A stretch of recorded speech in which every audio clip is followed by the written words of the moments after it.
Welcome to ABG Finance, where finance and markets align. Today's video is going to be the wrap-up video for the mini-series on chart displays. Here's the summary of what we've covered so far in the mini-series. We have chart display overview, reading a candle, what are time frames, and price and volume. At the end of the price and volume video, I mentioned the idea of confluence, and that's going to be the key for the video today. It's not necessarily as much about learning as it is demonstration. I want to show when you understand these basic concepts and seek to learn them in greater detail, you're going to be able to look at charts and immediately see key areas and levels. And then what we can do is we can apply different strategies, price structures, trends, etc., and get that farther confluence or confirmation that we would be able to take a trade at those key areas and why. So what I'm going to do is I'm going to use the live chart for Tesla to demonstrate this. So give me a quick second while I pull this up.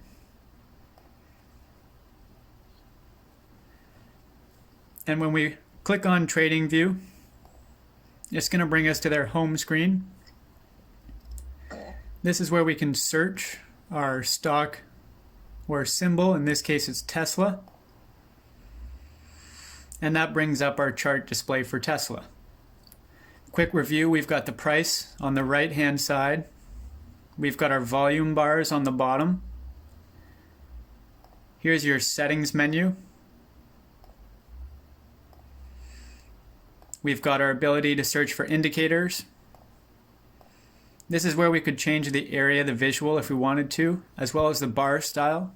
I think it's important we just keep that simple on both and stick with candles. We have our time frames. Right now it's set to the weekly, so that means that one candle represents 1 week of price information or price movement. This is where we can search different symbols or stocks. And then on the left, we have the accessory tools, so trends, regression channels, patterns, strategies here and here. We've got some shapes, drawing, text, callouts. We've got measurements, date, price, the goofy icons, some more measurements, and then we have the magnifying glass. I don't use these too often on the bottom. You'll see the ad keep popping up in the bottom left. That's because we're on the free version of TradingView. It's very simple. You can just close that out. It's a small price to pay for what we're being offered by TradingView here. Thank you very much for that.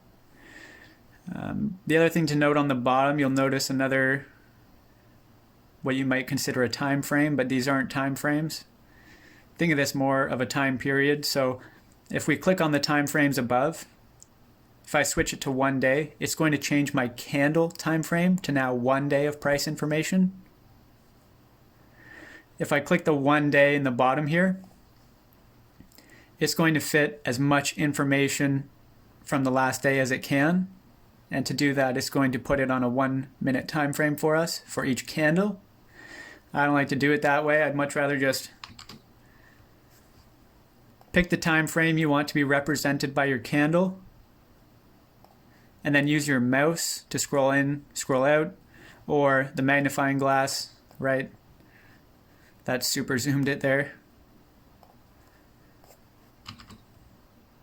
So I just find those two ways are a bit easier.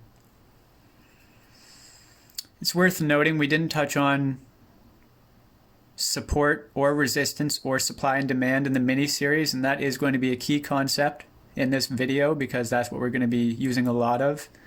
I'm not going to apply too many strategies or indicators, just basic trend lines, supply, demand zones. I want to make a video later on about those four concepts, support, resistance, supply, demand, because they're a bit interesting. Some people will say support and resistance aren't real, or there's no real theory behind them, whereas supply and demand, it's the law of supply and demand. There is a theory, it's real. So having said that, there might be different ways to draw these levels. Supply and demand, maybe not so much. It's more about imbalances, whereas support and resistance could be perspective based. But we'll go through some stuff here and just show you a general idea of how things work. Not sure if I mentioned, sorry, I don't trade Tesla. I was looking for a stock I could cherry pick for this demonstration, and Tesla seemed to work pretty well for that. A lot of people trade options on Tesla, so it makes it a good self-fulfilling stock, where if enough schools of traders are looking at one key area, it's probably going to react pretty strongly.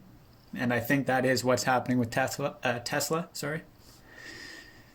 So if I'm looking at any new stock, and again, I'm not trading this isn't advice, I'm just showing you how things kind of unfold from the higher time frames, the big picture, right, into the microscopic time frames, the lower time frames, where we get all the tiny little details and a lot more noise and fake out potential as well. So be warned. So what I like to do is I like to start on my weekly time frames and just get a nice visual area here. And what I'm going to start with is right away I see a lot of things going on. And I'm just going to identify my extremes with some resistance and support. And I'm going to do that like so.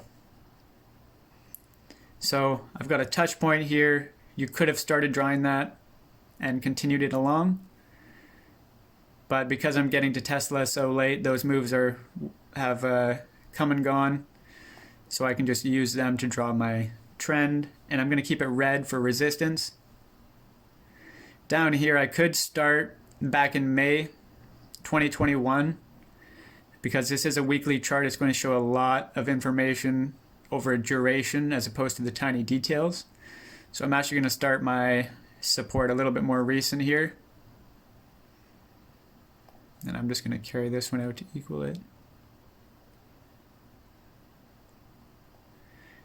And I change my support green. So I've got some basic, structure starting to form, some real extremes, because again, this is weekly, right? It takes a lot of movement to get to these areas, and when they do, they typically react. So, but they don't always. What I also like to do with my resistance and my support, and I don't think too many people do this, on my extremes, so my high time frames, when I'm just getting a feel for something, I might do a little bit of I guess it would be a standard deviation, right? If you were to use that as a slope, you could just pretend that's the standard deviation. I just like to use it as an indicator. Just a better visual for me. Especially if I start really dissecting a stock and I get a bunch of goofy stuff going on. So again, basic structure forming. I also see some other things. So the idea of support and resistance, to me, I like to use areas that might have been resistance and then support and then resistance and then a failed support and back to potential resistance, right? Something that has a lot of activity. So I might draw a little line here. So resistance area to a support area to a resistance area. It broke as support and now it's failing. I mean, it kind of broke a couple times, but it's hanging on that area, right? As resistance again. So I'll just paint that white. And, real quick, I'm not going to get too far into this, but as you learn the concepts, you could definitely draw an RSI right here, relative strength index, and I guarantee you it's absolutely cooked off this level. All that's showing RSI is when something's overbought or oversold. So I'm going to go to my indicators real quick. RSI, relative strength index, it pops up on the bottom, and sure enough, look how overbought that is. It's peaking very hard. That's above, what is that, 86. Oh. And that just means that there were so many buyers. It was so hot at the time, right? It became overbought, and when things get really overbought, they typically fall back down, as you could see that occur over time. And it's never, it's not a straight line down, right? It's ups and downs, peaks and valleys. But that's just a thought to have. The other things I will show though, you can also see what would appear to be a potential, if you were to zoom in on this on the daily, I'm sure we'll see it as we work through this, but I'll just mark it and then probably delete it the next time frame. And you could even, you could carry this along if you wanted to, but I'm just going to show a quick little wedge pattern. So if we were to crack that down, this is showing balance right now on the weekly. If we were to look at lower time frames, it might show, the bigger swings movement, the noise. And essentially when you have balance, it's eventually going to become out of balance, and that's what happened here with the breakout instead of the breakdown. What's cool though is you see the breakout happened, but had we not drawn this support resistance from the past, maybe we'd be questioning why this is happening. Unless, of course, you drew some sort of fib retracement. I'm sure you could get a 50% level off this move here, off that, from the low to the high, right? And then you're just playing the bounces between what could be the temporary high and your extreme bottom, vice versa, potential breakout to the top side, right? So many ways you could play this. You have to wait for the confluence of many things to happen before we can take a trade. We're not going to take a trade on the weekly. We're going to crack that down and take trades on the smaller time frames. Another thing worth noting, you can definitely see right away, and this will be relevant as we progress, more so than this breakout, is this triple top. That's not usually a good sign. So I'm going to mark that red. And what that means is that when the price came to this level, it failed. Came back to this level, it failed again. So sellers are just too strong. Came back to that level a third time, failed again before an absolute debacle. Straight down, right? We gave up this whole move. So on the fib, that would be a full fib retracement. And now we're starting fresh. But what's interesting, right, is every time we get a touch on this extreme on the weekly, it's been a potential buy. So that's why I found interest in this when I saw this. So we've got some just basic stuff laid out, right? And what we're going to do now is we're going to cut forward and we're going to look at the 1 day time frame and see what other information we can find, or if there's any confluence that remains from the weekly time frame. When we bring up the daily time frame, might look a little bit scrambly, so we just want to get this fit to our screen, right? So we can use our mouse scrolling in and out. If you find you can't move the chart up and down, it might be this little button here, the toggle auto scale. Click that off. We can reposition this, right? Move it around a bit, and then we can click this toggle auto scale back on and it'll format it into the main screen again. Now that we're on the 1 day, we don't need all, the information at the back. It's definitely not relevant to me. It might be nice to know, right, as there are touch points. But on the daily, I'm looking a little bit more recently, as we do have a lot more information. So what I'm going to start with is just getting what I want to see on my daily frame. Also worth noting, right, all those key levels from the weekly are still relevant. They hit pretty well. We get a little bit more information, a little bit more, noise in between, but ultimately they remain unchanged. So I'll grab my magnifying glass if I need to. I'm just going to crack in. I want to see everything from this breakout. That's what I want to analyze. So I'll pull that up on the magnifying glass and I get a little bit better picture here. We can't see that top side, but that's okay. We know it's there.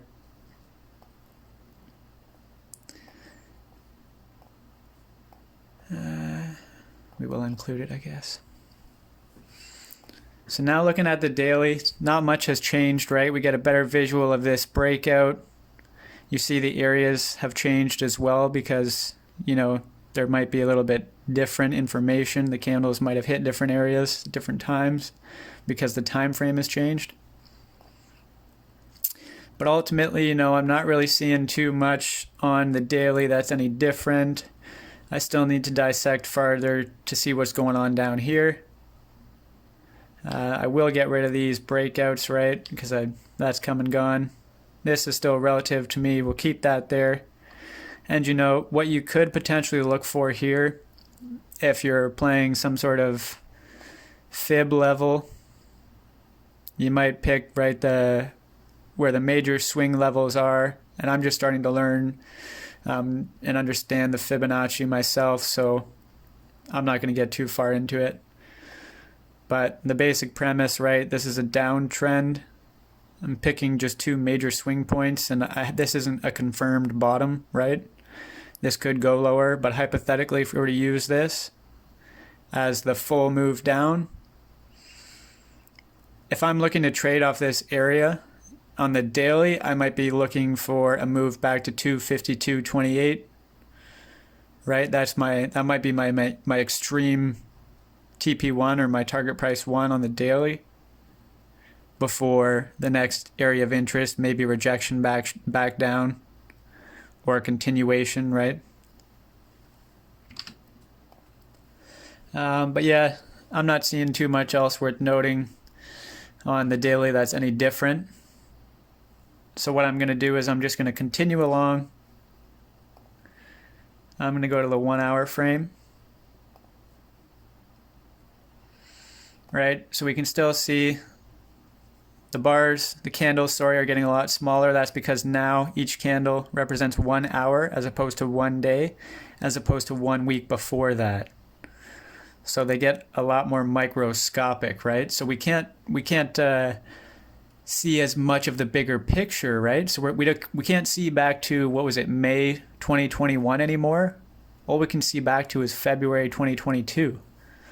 However, we see a lot more noise or price movement within the given period we can see.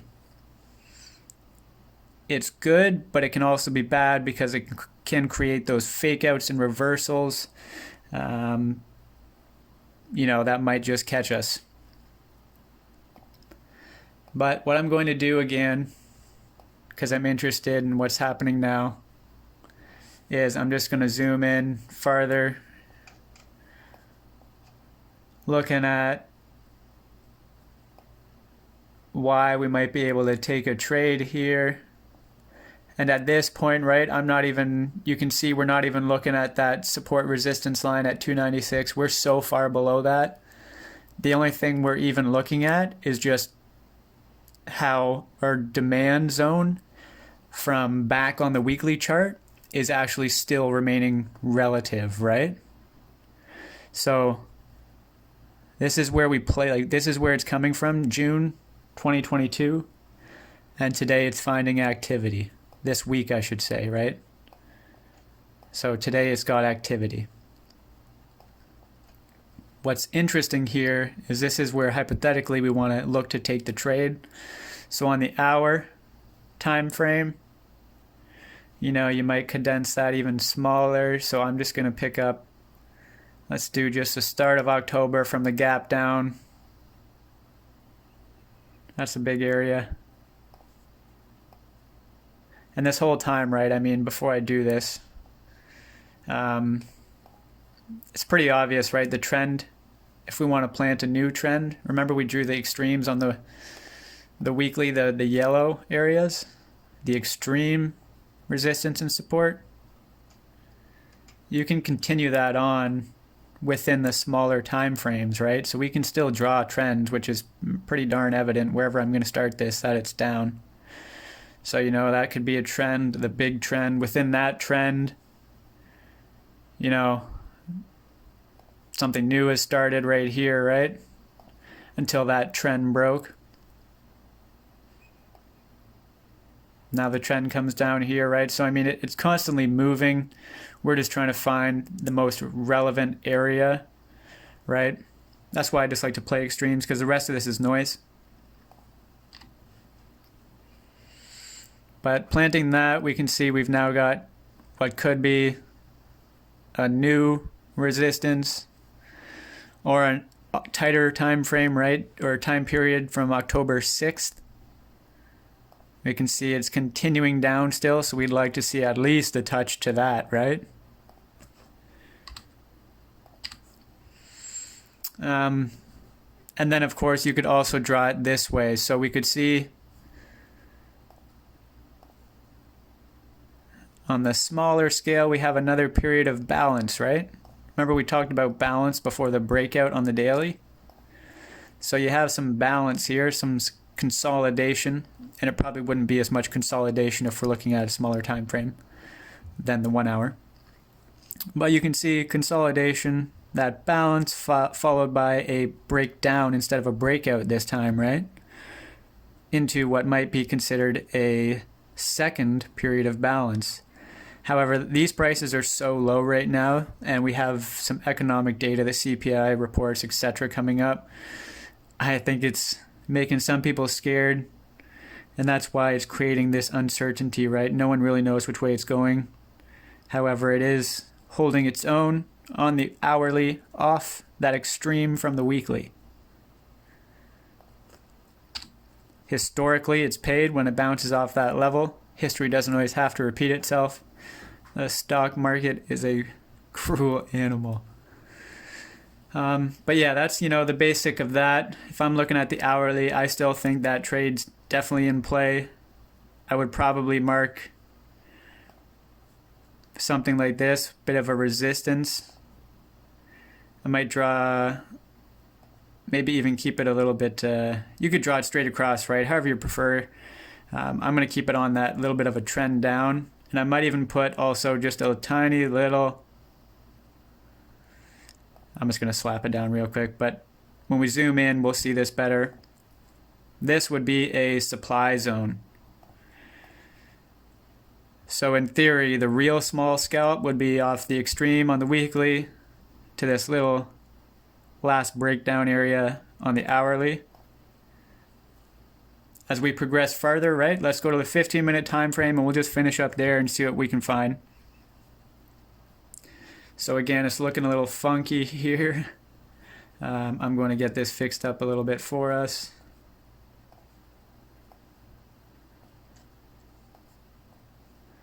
And for the 15, we're just going to pick up, what day is today? We'll pick up the 10th.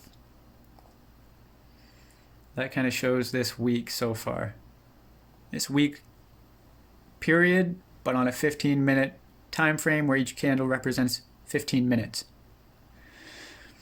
So some people would start trading off the 15-minute time frame, right? And we can start to see now, okay, 15-minute, think of where we've come from, the weekly to the daily to the hourly. 15-minute, you might look to take a trade, or you might go to the 5-minute, the 3-minute, the 1-minute, depends how active you are, what kind of capital you're moving, and what you're trying to use as a strategy, scalp swing, you name it. Options are a little bit different as well than, swinging or scalping common stock. However, remember we drew this just an interesting area just so we had it plotted from the 1 hour, and you can see on the 15-minute, it's definitely relevant today. This would be the area we're looking to hit for a profit off this original move, right? So we hit the extreme on the weekly. Many people might look for this as the potential entry area. You had a 15-minute candle hit there, and we could crack this down, right? And I'll show you right now. Let's go to the 5-minute real quick. We'll just switch back. But there's 3 candles here. It's all green. That's the last 15, 30, 45 minutes of information price movement. Looks pretty easy, right? It's going up. But if we were to look at that same area on the 15-minute time frame, the 5-minute time frame, right, it's a lot different. It's not as simple. And the farther you go down, the crazier it's going to get. Unless you know what you're looking at, you understand a little bit of that movement. So I'm just going to go back to the 15. Right, so looking off this, I might also draw what appears to be a potential second wedge. Right, remember what happened to the last wedge? It broke. This one, you can see, let's just carry this back. You can see here, so if you were watching Tesla from the start of this week, you would have seen some balance happening here, some consolidation, right? It's a bit of a channel. And so we're looking for, right, we could draw that idea of the support resistance line again if it worked. But I'm not going to on this one. Just using top resistance on the trend down, bottom resistance on the trend up, lower highs, higher lows, to a breaking point. Instead of breaking up like it did last time, it broke down. And once that broke down, I just marked this. We threw this supply zone on from the 1 hour time frame, but you can see, right, if I was trading on the 15-minute, I've now went from the weekly where we were looking at, what was it, 200s and maybe a 400 maximum. We've now got our max and our minimum to a more specified area as we take off the layers from the higher time frame to the lower time frame, looking at the microscopic detail to find out when we can take those trades. And looking off this again, if you were trading, you might have taken this as your bottom, waited for your confirmation here. As this bullish candle closed, the next one opened at its close, continued on. We see this happen again. You also see wicks on both sides, right? So we know there's pressure on both sides, but we know that the strength is bullish and it's continuing up. You might be interested in taking the trade, and again, if you took that trade, right, you might have found an entry position here.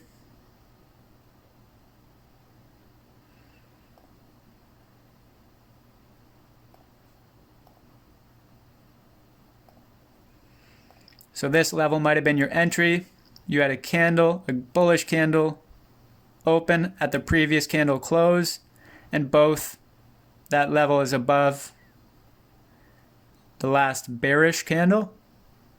So you might enter your trade there, right? Set a stop loss at the bottom or the bottom of this candle here, the bullish ones, limiting your downside. And you might be looking for, depending how you draw this, right? You might be looking for your upside here where the last stop loss rate occurred, because there might be an imbalance here, a supply imbalance, right? Because that happens so fast. When it comes back up, we might see interaction again, self-fulfilling prophecy, it gets sold off. Or all the sellers are gone, and when this does continue up, it's going to fly through that area with ease where it encounters the next immediate supply zone, right? This is why it's important to look at the 15-minute or the 5-minute, etc., the lower time frames when taking trades. Because if you were to look at the weekly, our weekly level, look how far I'm scrolling up here, right? This is one of the weekly levels we identified, 295, right? And our extreme starts at 338, 337. So obviously we can't use the weekly or the higher time frames to crack off trades, because we're not getting this. We're not getting this information. This doesn't even exist on those time frames. So again, I could take that trade, and this might be a trade idea, right?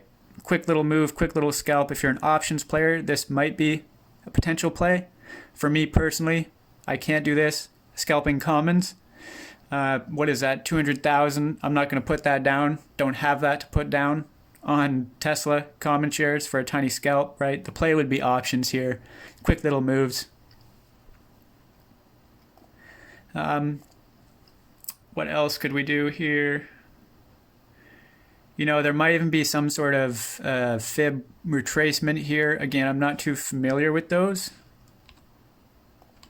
Still learning them myself, but we certainly know that is what could be a major swing level. And we know right here we've got a bottom, right? So hypothetically, when this 15-minute candle dropped, this second one came in, and we got the green close, we wouldn't have this candle yet. But if we did, or if you wanted to get early, you might drop some sort of small fib here on the 15-minute major levels and look for the 0.5 or the 0.618 retracement, which I've got indicated here with my orange. So that could be a play, right? And you can see right now we actually are hitting that 0.5 on the fib. And so maybe it gets sold off if it's a self-fulfilling level. If a lot of people see that and a lot of people believe it's going to be sold, it will be sold. If a lot of people believe that area is weak and they want to push higher, right, to where we had these levels, the potential for that to happen is there as well. And you can see, I'll replace that fib. Where was it here? I think it was there. So if I draw that, you can see my extreme levels indicated by my entry and my potential target to the upside if it continues. But if I overlay a fib retracement, I've also got secondary information that there might be a little bit of a sell-off or a period of balance, consolidation, or interest at 216, the 0.5 fib, which is well before my target price of 218. So that's just, a real basic idea of how you can layer indicators, strategies, etc. All in all, that's pretty much how I would play this trade if I was looking at that, right? Real base. I'm not going to get too much farther into it. You could go on the 5 minute and just, I'll just do that to have a little fun, see what we're looking at here. So I'm going to get rid of these because this is now broken. We'll keep this rough supply zone. And we're still, so now, right, we've got on the 5 minute frame, you're working off of a supply zone from the 15 minute and relative to the 1 hour time frame as well. And we're actually looking at a demand zone from the weekly, right? So you can see how the confluence of those time frames has now narrowed down to a 5 minute time frame, a low time frame. And now we have all the information we need, and we're slowly narrowing down that particular trade area where we believe there might be the potential for profit. I didn't get into what would happen here if this breaks, but again, if you draw Fibonacci retracements when you hit no man's land, if there's, if you're hitting lows that are over 52-week lows, you might have to draw some sort of fib or ABCD pattern on the way down or something to hit that next level. But I haven't done that, right? I've just shown where I think my target area would be on the upside here off this extreme demand zone. So in a nutshell, that's just a wrap up of everything, how you would compile all that information with confluence across the time frames, expanding on the basic concepts a little bit there with some strategies, indicators, patterns. But that video was really just, not necessarily as much learning as it is just me demonstrating and having fun and just, applying some things I've learned and tested myself over the time. I am still obviously learning myself too, right? So I think that's key, is having fun with it, doing things like this, testing things out, seeing if strategies work. If they don't, stop trying them. But other than that, I thank you very much for watching this. And as always, keep on keeping on.